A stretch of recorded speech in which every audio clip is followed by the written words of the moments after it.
Today's Dark Pop Princess is in the building. Please welcome Amélie Swann. I am thrilled to have you, girl. Welcome. Hello, hello. I really appreciate you taking the time for me. I'm so excited.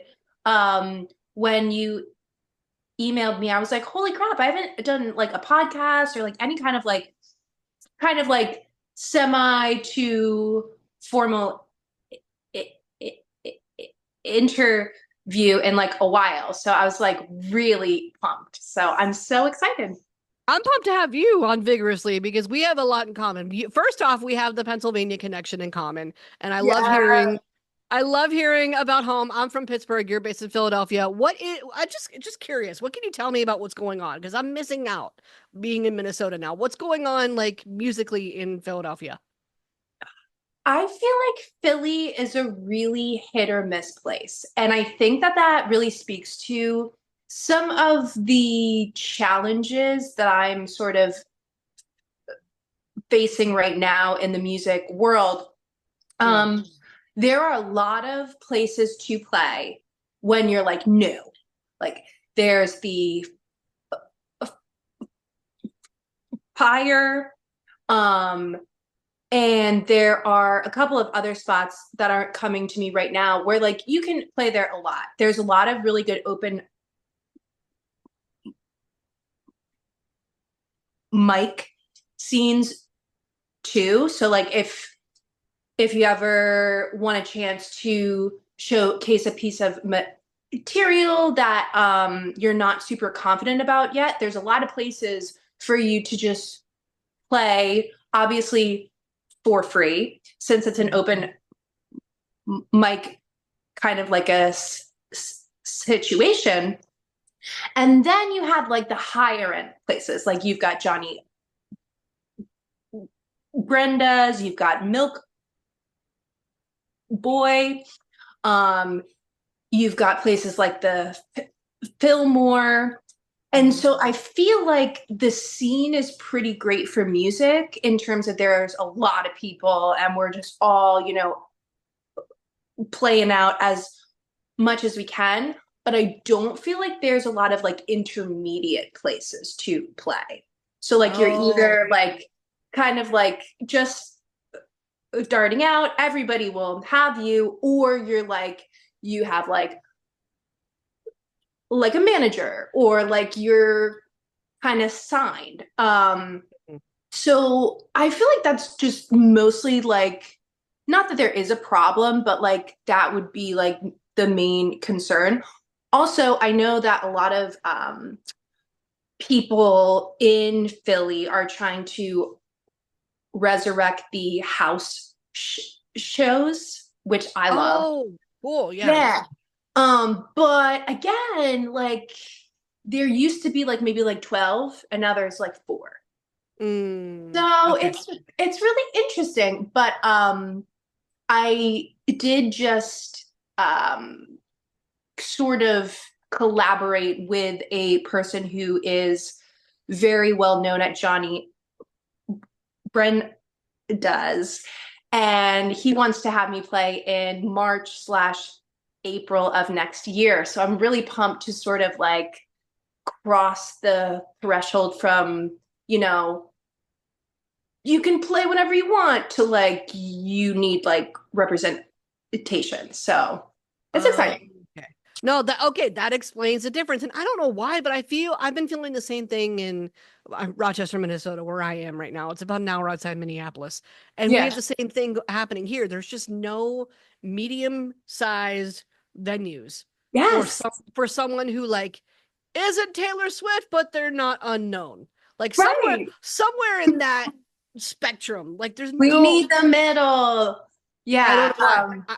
I don't know why we're not investing in that because I would pay to see that. A lot of Huh? the acts that I love, I would pay to see that. They're sort of in that range. They might not be a household name, but they're not exactly unknown Right. either. It's really weird.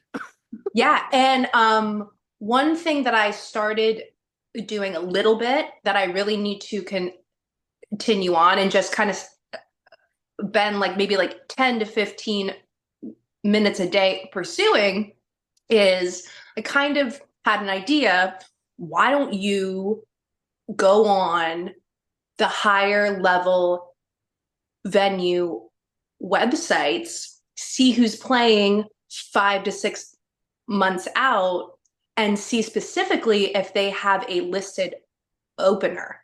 Because if they Perfect. don't, then I could shoot my 2 cents. And most of the time it's no. But like occasionally I've had a couple people like, hey, like we actually have like a person in mind, but if they don't work out, you have a pretty strong following here. We will consider you. So I feel like Yeah. that's probably like the best way to sort of make yourself known because of the situation. Yeah, by being seen. I'm going through that too, trying to grow this and my own, social media content and things like that. Yeah, And this podcast, I'm going through it too. I'm like, it's nice and I'm happy with where I am, but we always want to grow. We always want to do the next big thing. We always want to look ahead. of And course. I've had the same thought myself. I'm like, well, how the hell do I do that? There's no roadmap. But if you start to be seen, that can only be to your benefit. Introduce yourself, shake some hands, that kind of thing. It Yeah. sounded slimy as all hell when It I first always realized it. does. It It sounds so does. slimy. It does, It but it really does does. makes a difference. It really does.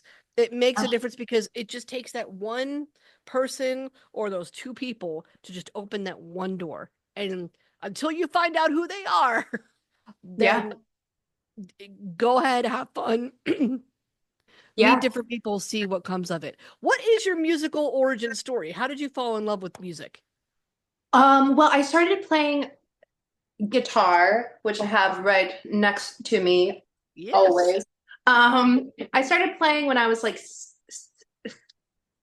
6 years old because I actually wanted to play piano, but my parents were like, if you're cool, you'll play guitar. And I was like, okay, well, I kind of want to be cool. I'm not sure if they kind of like wanted my little sister and I to like create some sort of like rock group, like, Yeah. but I started playing when I was 6, and then from about the time that I could talk until obviously now, I've always had a little bit of like a speech impediment. Not really sure like why or like what causes it, but one thing which was really cool when I was 10, I realized I was like, oh, hey, when you talk on the beat, you don't have a problem anymore. I was like, this is dope. I was like, I can sing everything that I want to say. And then I realized, luckily, and I'm very fortunate, I was like, hey, I can sing pretty well. So why don't I use music as kind of like a therapeuticness, and also, cultivate this craft. So I just like went right into s- singing as like my main passion. And I was in like every single choir, every single public, musical program. And I really, really excelled at it, so much to the point that when I was 12, my music teacher recommended that I try out for this professional children's choir. Mhm. And I was totally accepted. It was awesome. We toured like the world, like we sang all over the place. I think like the coolest thing we ever sang for was we sang mass at the Vatican, Oh, which was like wow. super dope. Yeah, what an honor. And just, even though like I'm not like a super religious person, like it was still cool. Like that's still like a It's an oh honor. It's an yeah. honor regardless. I mean, it's historic, iconic. Yeah. And so after that I was like, well, I'm really only good at one thing. So why don't I try out for Temple's vocal jazz performance Hmm. degree? And I was very, again, fortunate enough to be one of two people in my class to be accepted. I think they only take 25 people in a class, like overall. So that's your Hmm. singers, your drummers, and so like that was super cool. But then I realized after like about a year and I was like, I like this, a boobity boobity boo, but I don't really want to pursue jazz. Like that's not like my Okay. thing. So I actually dropped out and I joined a rock group called the Hips, and we played for 3 years. And then we broke up because I was like 19 and I was like, wow, like life is crazy. I don't really want to practice. Okay. Um, and then just to kind of like supplement my income from 2016 to 2021, I was a bartender, which was great um, because I met two other people who were aspiring musicians also. Hmm. And we formed a band and we played for like 5 years. Like we practiced, we played all over. We had a relatively successful following, and then COVID happened Right. and people got like a little afraid, and I completely understand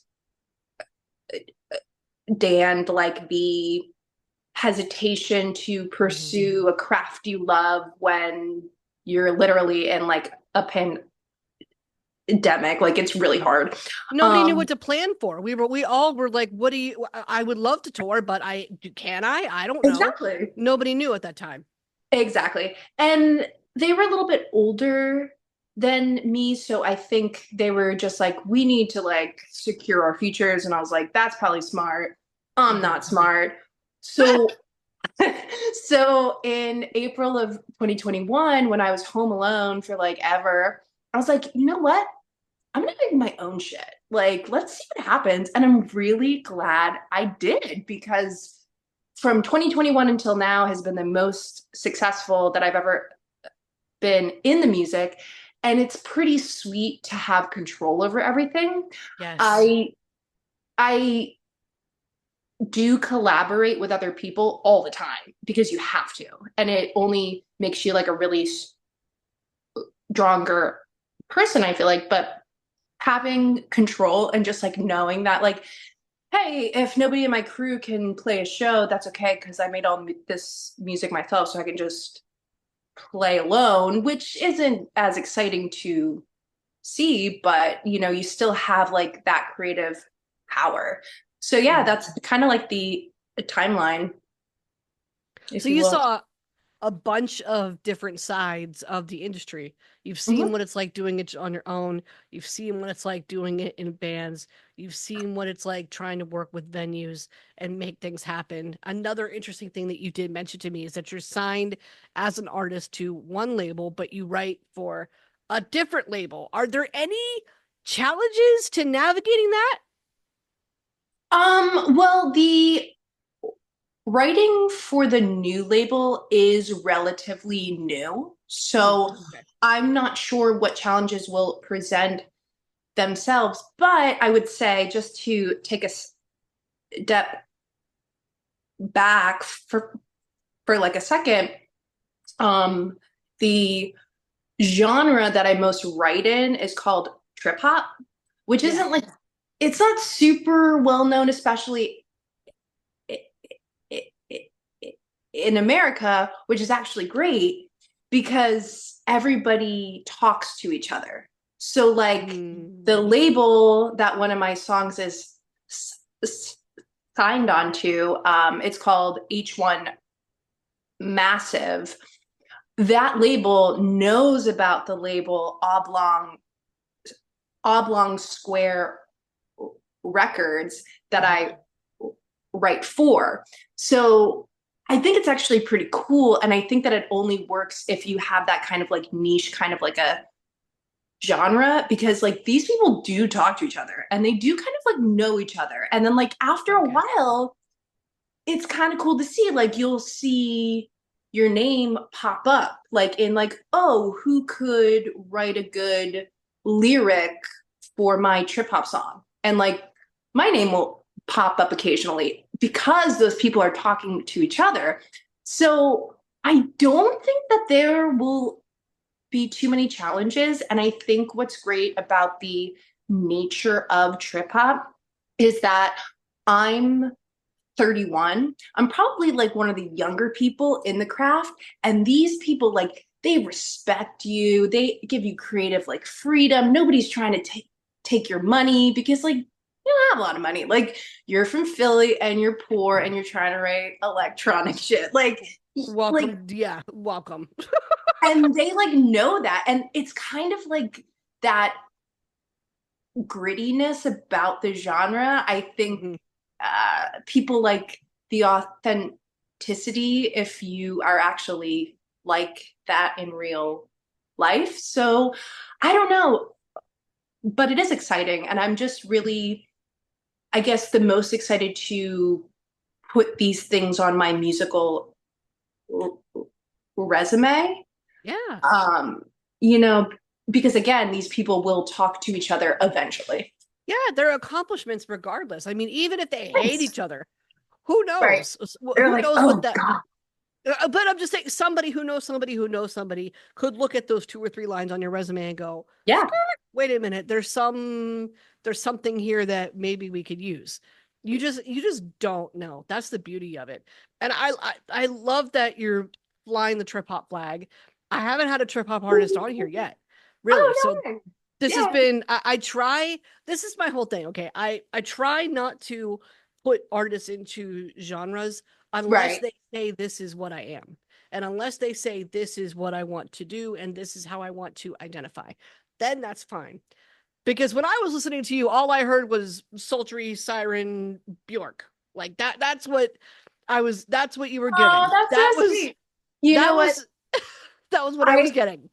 I really appreciate that a lot. And just kind of like a funny side story. My first EP, um, the picture that I chose for the front of it was the day after Valentine's in 2021. So like we were home, we were like drinking a lot of like mezcal, like we were not caring about what was happening in the world because like nobody cared about us, right? Like you need Right. to day home. So in the morning, I was still a little bit like tipsy slash like hungover, and I was like, I want to make a photo shoot.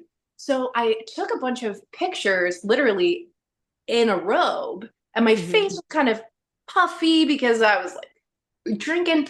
And I posted one of the pictures online, and one of my friends was like, "Oh my God, I thought this was Bjork. You look Bjork. What? like her."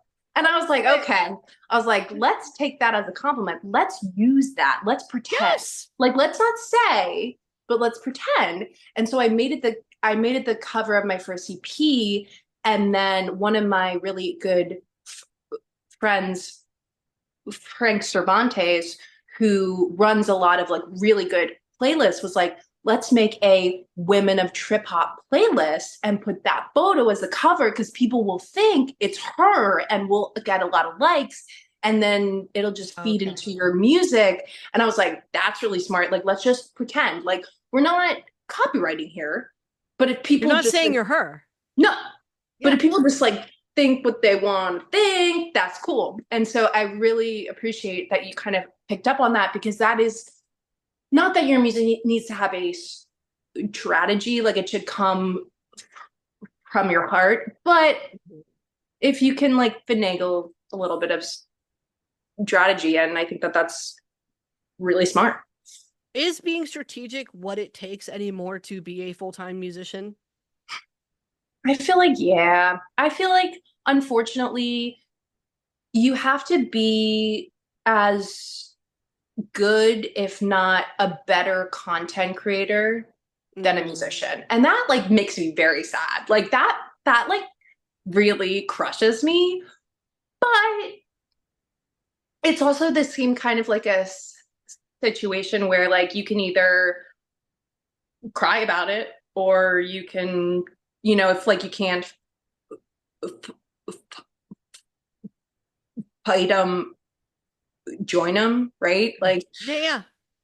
I think it is what it is at this point. And, there are a lot of good takeaways from being a content creator slash musical person. Like, well, maybe if I'm in front of the camera all the time, I won't be so nervous per Yeah.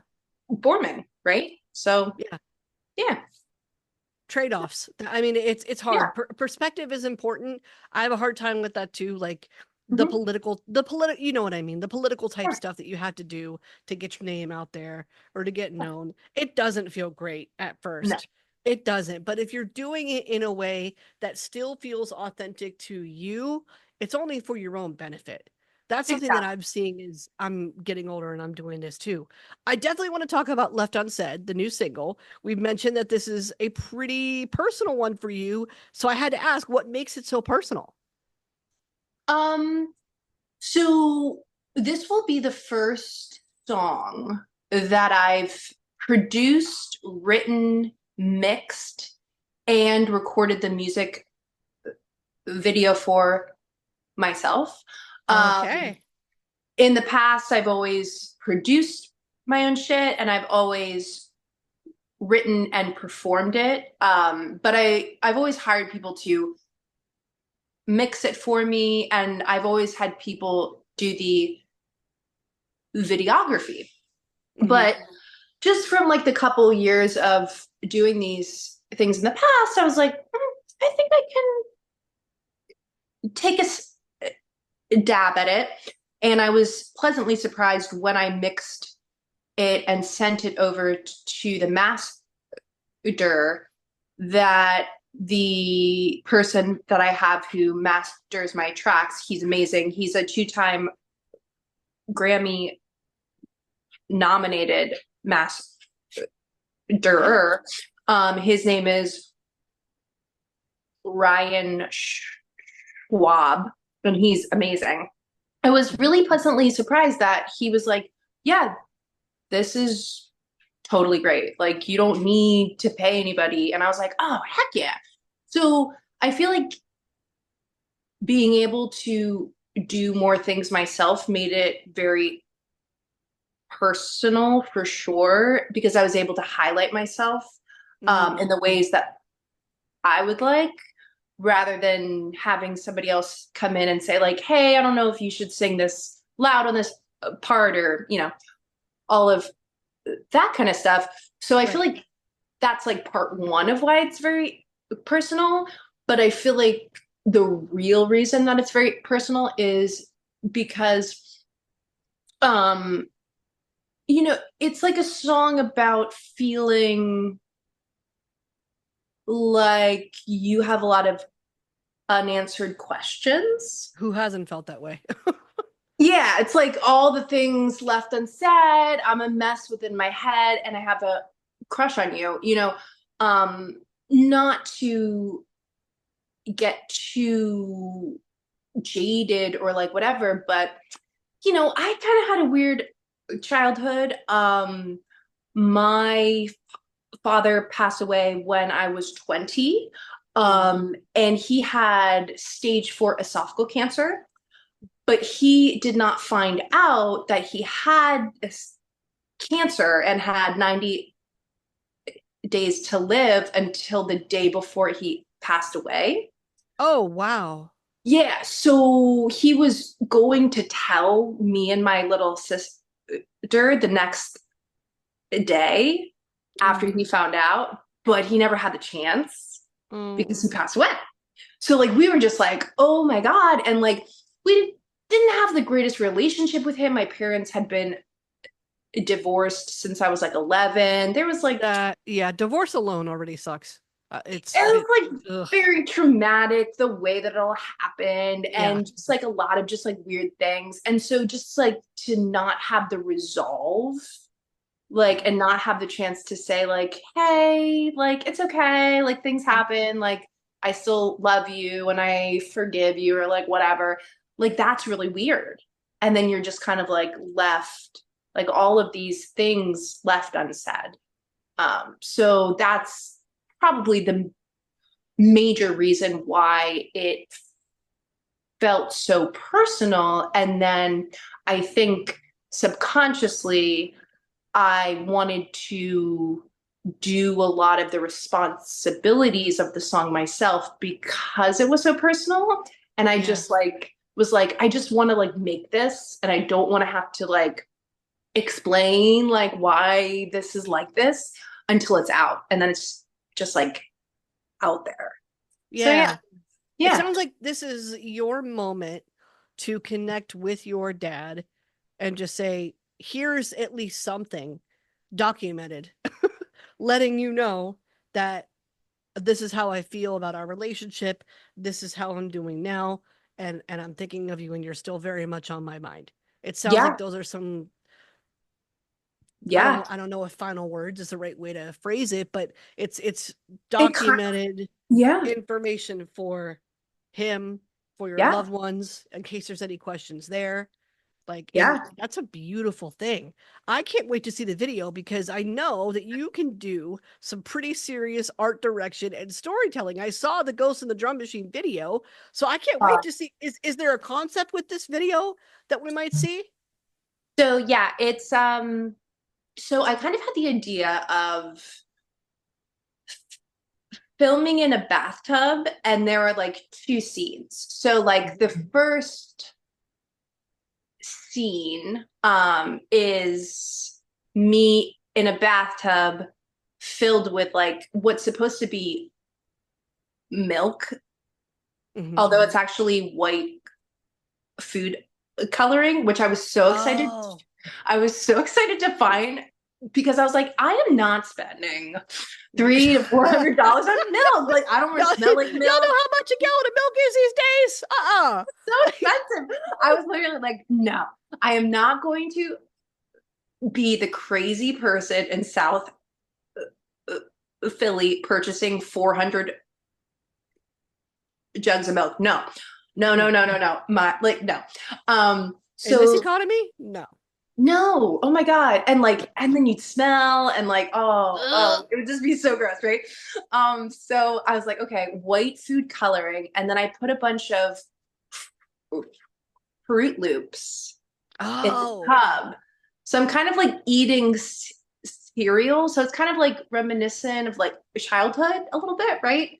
got it. Okay. Um, and it was really cool, like the way the Fruit Loops turn the water, the most pretty, like sage green ever. I was like so shocked. I was like, okay, Fruit Loops, let's go. Um, the best $5 I've ever spent. So yeah, it's kind of like that turn, I guess like when people say, I don't know, that you've not like lost your childhood, but Mhm, that coming of age, right? mhm. So it's this juxtaposition between me in the bathtub eating cereal in a bunch of cereal, and then me as more of like an adult in like what's essentially like a tub of blood, which again, like Mm, you can think whatever you want from that coming of age, mhm, all of like the issues you have with loving or not loving yourself. Um, and so that's just kind of what I wanted to highlight in this. mhm, And I do have like a lot of other shots of like me in the basement, just kind of like feeling like alone or like mhm, kind of afraid of what's to come. But I am pretty proud of like the concept. And I think it makes enough sense for people to readily identify with it. And it's also interesting enough that people will hopefully watch it for the whole thing. Yeah. Yeah. You have to watch the whole thing to get it, it sounds like, which I'm all for. I love it. I'm all Yeah. for it. I'm Yeah. I'm I'm into it. Well, speaking of things that are coming and things that we're excited about, I want to ask what's next for you. I know one thing that on that list is this UK tour that's on the way. So just in general, what can we get pumped for? What's next? So I won the Scott Evans music blog song of the year. It's like a trip hop, I guess, kind of like a contest. Cool. And he told me, he was like, hey, so like the winner usually headlines at this music fest that I put on in March. But since I normally pick a person from like around me, like UK, London, yada, yada, yada, Mhm. and you're not, would you like me to create a tour for you so that it's worth your while to come here? And I was like, hell yeah, like that's Yeah. awesome. Like I don't have to put in any work, like nothing. Like this is so cool. It's so exciting. So yeah, so we will have new t-shirts printed. We will have new stickers printed. I already have t-shirts for the tour. And I'm also considering having new t-shirts, maybe like tank tops or like crop tops for the new single Mhm. Left Unsaid. And yeah, we're just going to take all of those products to the UK. We fly out on February 17th and we return on March the 4th, I think. So we're playing about like 8 or 9 shows in London, Manchester, a couple of other places. But you can check all of the tour information out on my Insta. So yeah, Uh, it's exciting. Let's go. I'm thrilled. I'm thrilled to see all of it. Amelie, thank you for your time. Thank you for hanging out with me and getting us excited about what's to come. It was a pleasure. I look so forward to listening to all of your other podcasts. Yeah. Thank you.